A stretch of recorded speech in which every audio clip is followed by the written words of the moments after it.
The rise of esport is definitely no joke. Throughout the years since it began to gain a lot of attention, and the pandemic only helped to boost its popularity. Just like in traditional sport where there are competitive scene, star player, and money, which inspire a lot of people to join in, whether it is for the money or the fame. Esport is just like that, no less. However, there is some aspect of esport that traditional sport don't have, and the competitive scene in general that make me want to stay away from it. Before this video started, I just wanted to point out that I'm not a professional player in any sport, nor I was one. I'm just a guy who got inspired and want to become one. But fate is a cruel joke that I never get to understand it. In short, I was just not made to become a pro player. But I definitely can if I wanted to. I'm not lying. The training time. In every sport there is a training time.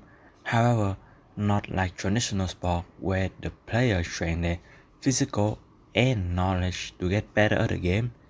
Esport player can only train their knowledge which they can gain by spend time playing the game, which will affect their physical health. Don't sit in front of the computer for too long, kid. How can you relax when you know some other pro are queuing up while you watch some Ghibli movie? Totoro ain't gonna be your neighbor if he found out that your team doesn't get through the qualifier. As I know in traditional sport, you got physical training, game knowledge learning, team analytic, skirmish. Esport only have 3 of those things. Another thing that I find esport is the solo queue, which is getting to a match with a complete stranger. You don't really get to see that in traditional team sport, where the player will play against their teammate or their coach. The only way to get good at the game is to play more. It's true on both sides, but doing sport is good for your health. Sitting in one place is not. But you have heard this problem for a very long time ago, which is why with my fully closed schedule, I don't think I can make my time to be in a professional team. Unless there is a solo esport game like Tetris or Smash Bros, where your skill is the most important thing. But in team game, your teammate is probably the secondary factor that decided if you can lift the trophy up or not. Even though everyone wants to win the game, it is easier to said than done. Play style, attitude, individual skill, and even personality inside the game and outside in real life will affect the entire team. The TSM situation, the toxic prodigy who was given 7 second chance, and even the simple situation, and a lot more just make me feel like it is really hard for a new player with zero experience or connection to find a team that you can work well with. I know a lot of players want to be a pro, so I just accept any team that want to take them in, but there is a lot of pro out there that never make it, like truly make it. Like, how many esports team in the game that you watch do you actually know or care about them? I never know that France even got a League of Legends tournament if I didn't hear about Reckless situation, and I didn't even know that Reckless was even a good esports player or not. I just heard that he was in Fnatic. That's all I care about him. But after I found out like Reckless is actually huge, so I mean it kind of like that. But I never heard anyone else from Fnatic. Maybe I'm a little bit judgy. Maybe I'm finding a skill not to be a pro player. But thing like going to some place you don't know, a new environment, especially if you are import, those things can be hard too.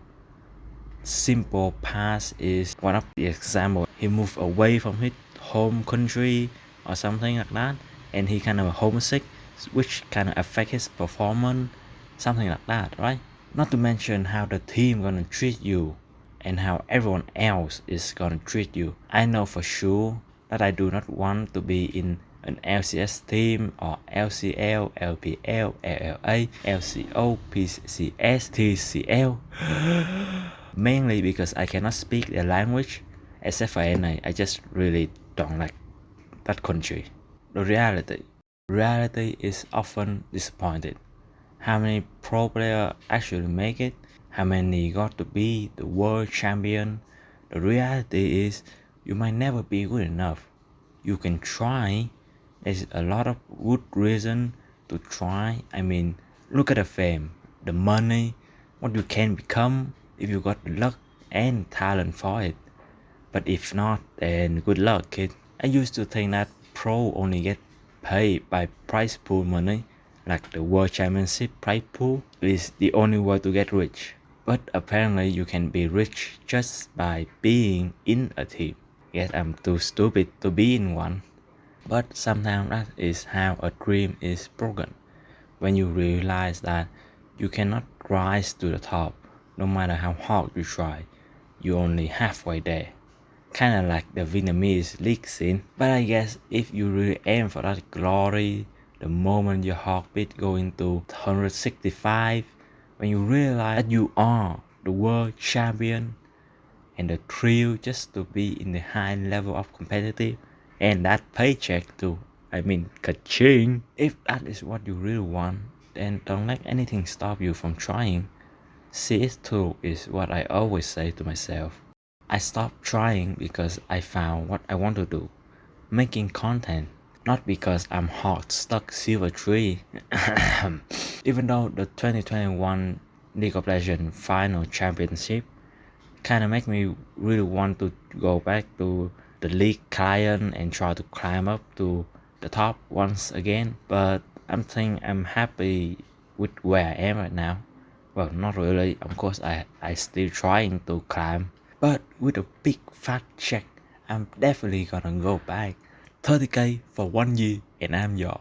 So my phone number is right down below. Call me. Pro Esport is slowly became more mainstream.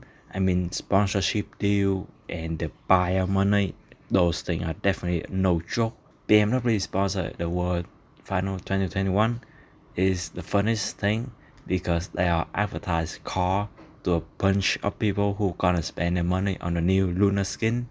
So yeah, that kind of pointless if I have to be honest. As much as the esports scene inspire people to become a pro player, there's still a lot of problem came in mind, like how your society see people who play game for 10 hours a day doesn't contribute to society at all, how your own family will oppose the idea of you going to be a pro in esport. Asian can relate it.